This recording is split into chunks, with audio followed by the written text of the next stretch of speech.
everyone! Ayan, good evening po sa inyong lahat. And for today's video ay magluto tayo nitong ating napakasarap na ulam. Walang iba kundi itong ating pansit. Ayan, carbs to carbs kasi ulam natin. Tapos, papartneran po natin yan ng pritong isdang galunggong.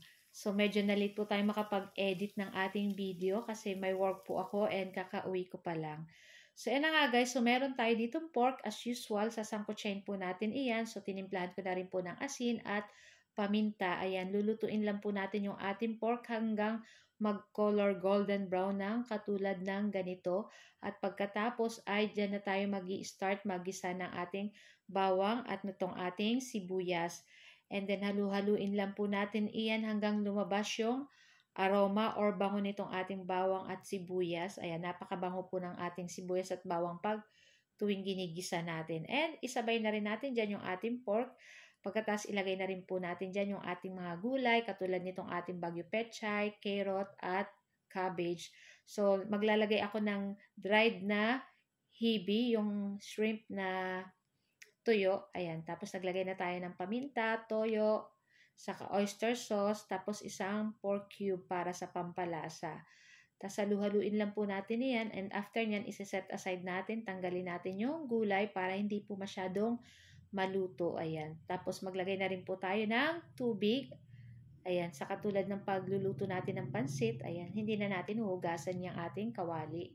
Tapos maglagay ulit tayo ng toyo, paminta, oyster sauce, para sa pampalasa. So, nagdagdag pa ako ng toyo at medyo matabang. Tapos, okay na rin to guys. Pakukuluan lang po natin iyan. At pag kumulo na, ay pwede na natin ilagay yung ating pansit. So, this time, ang gamit nating pansit is yung malalapad guys. So, pansit ba to siya guys? Pero, malapad po yung pakaano ng pansit niya.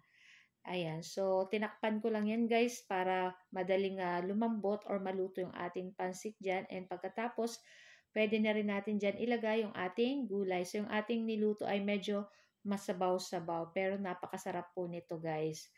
Tapos, lalagyan nyo pa ng suka. Ay, perfect na perfect. Ayan.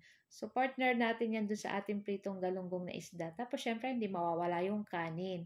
Pero, konti-konti lang na kanin. Kasi ito pong pansit ay carbohydrates na din po iyan.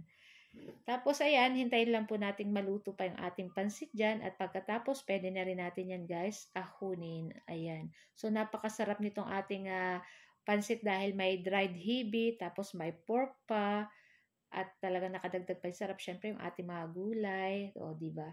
Tapos, i-transfer na natin yan sa ating mangkok or sa ating plato. At magprito naman tayo nitong ating galunggong na isda. Ayan. So, nakabili tayo sa talipapa kanina nitong ating galunggong kaya sariwang-sariwa pa. Ayan na nga. At syempre, nilagyan lang natin yan ng asin. Ayan. Tapos, pritusin lang po natin iyan. Baliktadin hanggang maluto kabilaanan. Tapos, ayan na guys. At hanguin na rin po natin iyan.